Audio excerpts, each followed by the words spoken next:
That's pretty extreme. Have you heard that concept? Well, I would just weigh in with this. If this issue of schools, if we're that concerned that our kids are going to get their value set and their moral fabric from their elementary school, isn't that a reflection on the family that you guys are trying to protect here? My kids learn more by observing my wife and me and how we interact as a family than they're ever going to learn in grade school. And we do have the right to opt out if they're taught something we don't like. Who's to say that my wife and I can do that better than a committed same-sex couple? I'm just not comfortable being that arbiter, and I certainly don't want the governor to be that, or the government to be that arbiter. So I could just add one thing. Sure. I mean, there is a mountain of science, Ryan, just a mountain of science that says that children do best in a marriage with a father and a mother married. And you know, there's all sorts of exceptions to that rule. I acknowledge that there are lots of kids that grow up in single-family homes. There are kids that grow up in homosexual homes. But the preponderance of evidence says that children do best when they have a mother and a father. I think the inner-city black example in our country has been illustrative. The matriarchal tendency in the inner-city African-American families has been very detrimental to the growth and development of kids. The absence of fathers in those homes has been one of the greatest barriers to success of young black people in America. Having said that, I know there are exceptions. We have a presidential candidate currently running for president who's currently surely an exception, but the rule is that children do best with a mother and a father. That's not an opportunity that's available to all kids, and I don't think that we should have government take off the table the possibility of having a committed, loving family structure. So we deal with the rule, and then we handle the exceptions on a case-by-case basis. But we have to cater to the majority, which is the rule. Let me just ask this question. It's a lot of scientists have, in looking back at the institution of marriage, that it was for the purpose of procreating. We wanted to preserve the ability of the species to continue to have next generations. With the advent of science that allows for all types of relationships to have children, is there now a change perhaps in the need for same-sex marriage? Well, maybe I just start by saying that in countries, civilized countries, where traditional marriage has been diminished, Western Europe, for example, where traditional marriage has been drastically reduced, that demographic winter that they're going through is a very real problem.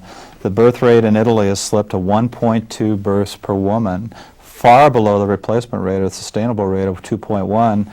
America at 2.1 still has ability to sustain, but most of Western Europe does not. And they equate this, scientists have equated this almost exclusively to the decline and deterioration of traditional marriage in Europe. So whether we can do it by science or not, we have to, as a species, propagate ourselves, reproduce in order to survive. We're a generation away from extinction at any time. We have to be able to do that. Would you like to respond to that? Yeah, I would like to respond to that. This December, my wife and I will be celebrating our 8th year of marriage, and we don't have children. I don't think our marriage is any less than somebody's marriage who has children.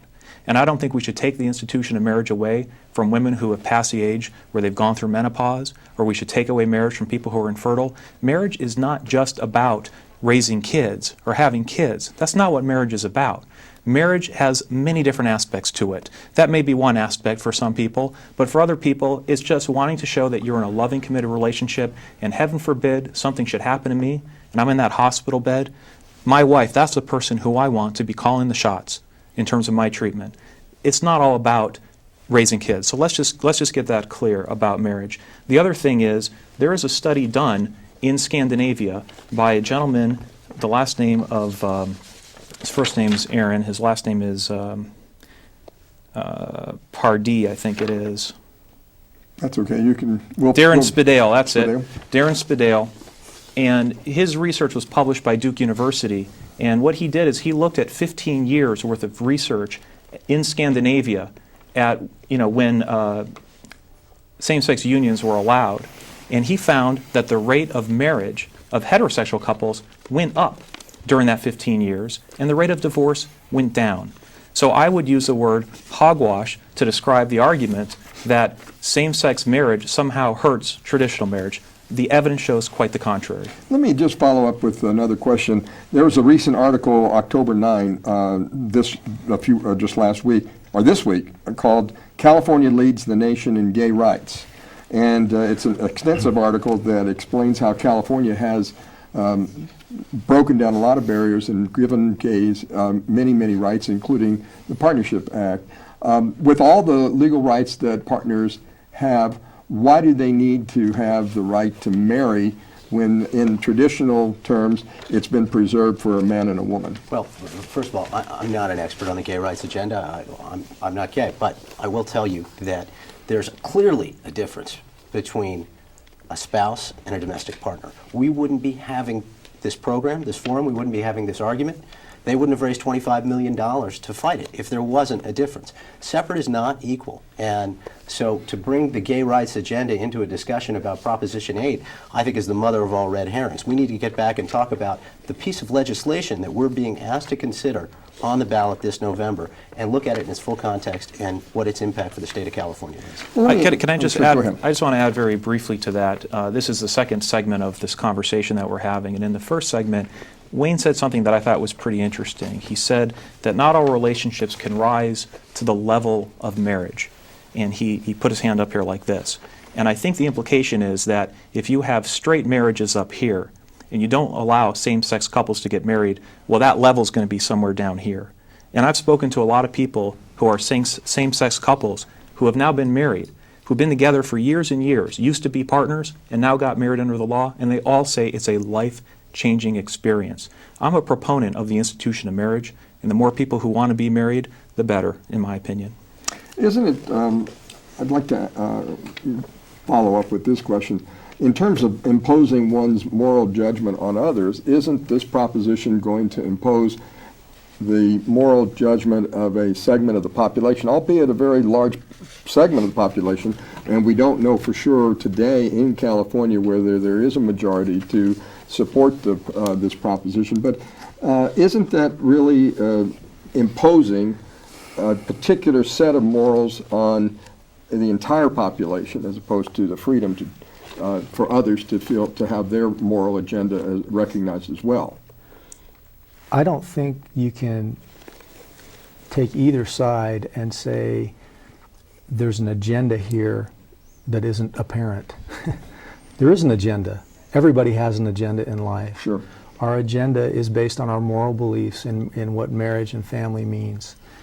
The agenda on the other side, there was an NPR article that came out in June where they talked about all the different things that flow from this issue. And when we try and compartmentalize it and say, okay, well, we're just talking about marriage. Are we? I don't think so. They said specifically, and I'm quoting the article now, while these cases, and they talk about all kinds of different cases involving same-sex situations. While these cases do not directly involve same-sex unions, they presage future conflicts about whether religiously oriented or parachurch organizations may prohibit, for example, gay couples from teaching at summer camp.